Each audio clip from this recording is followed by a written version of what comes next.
43-րդ հանդիպման հյուրն էր խաղաղության ջատագով հայ քանդակագործ Վիգեն Ավետիսը, որի ներկայությունը լավագույնս վկայում է կրթության եւ արվեստի անբաժան կապի մասին։ Ինչպես նշում է արվեստագետը, նախ պետք է կրթես ինքդ քեզ, ապա միայն մտածես դիմացինի մասին։ Իմ դեպքում հատկապես, որտեղ իմ քանդակները մի քանի հազար տարի պիտի ապրեն, հետեւաբար ես պետք է կրթեմ ոչ միայն այսօր, այլ նաև 2000 տարի հետո։ Հետևաբար ինձ պետք է պատրաստեմ ամեն օր։ Ես պետք է մաքրեմ ամեն օր, ինքս ինձ կրթեմ ամեն օր, որպեսզի ես պատրաստ լինեմ ստեղծագործելու։ Եվ դա մեծ պատասխանատվություն է։ Արվեստագետ ասում են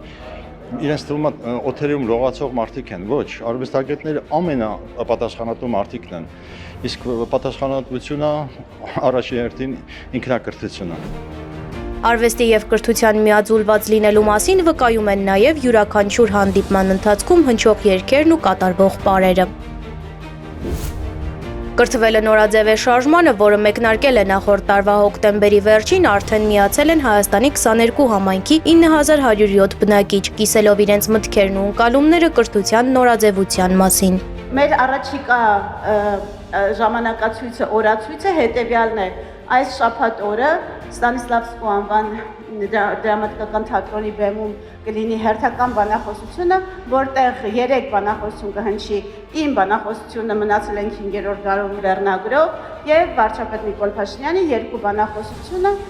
իմանալ ինչպես եւ իրական Հայաստան խորագրերով, որոնցից մեկը դուք այսօր կլսեք, եթե ուզենաք երկրորդը լսել, պետք է Ստանիսլավսկի անպայման ուզենաք մասնակցել։ Եվ ունենք Գյումրիում, Աշտարակում եւ Մարտունիում, որով այս փուլը բանախոսությունների մենք կեզրափակենք։ Վերածննդի քաղաք Ֆլորենցիայից Հայաստան ժամանած Վիգեն Ավետիսը կիսվելով կրթվել է նորաձև է շարժման մասին իր տպավորություններով, նշեց, որ ինքն անձամբ գիտի, թե ինչ է վերածնունդը։ Եթե Ֆլորենցիայում այն արտահայտվել է գեղեցիկով, ապա Հայաստանում վերածնունդը կարող է սկիզբ առնել կրթությամբ։ Ես այսօր տեսա Հայաստանի քայլերը դեպի կրթություն, դեպի վերածնունդ։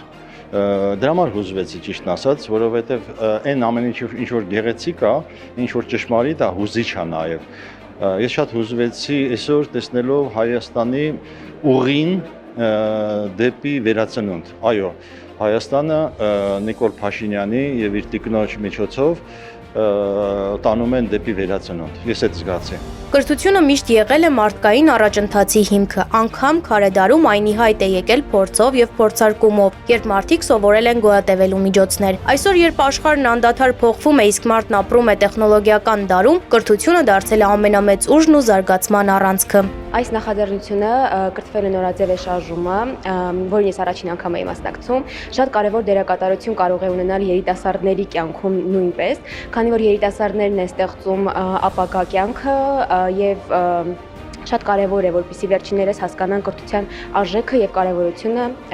իրենց եւ ինչու՞ չէ նաեւ ապագայի համար։ Հանդիպման ընթացքում հանդես եկավ նաեւ Հայաստանի Հանրապետության վարչապետը իրական Հայաստան խորագրով իր բանախոսությամբ, ներկայացնելով երկրի զարգացման տեսլականը եւ պատմության դերն այդ գործընթացում։ Քանդակը իր եւ քարի միջև երկխոսությունը իրական Հայաստանի գաղափարախոսությունը ծնվել է իմ եւ պատմական Հայաստանի միջև երկխոսությամբ։ Երբ որ ինչպես Վիգեն Ավետիսը Միքելանջելոին ասել, բարև Միքելանջելո, ես եկել եմ,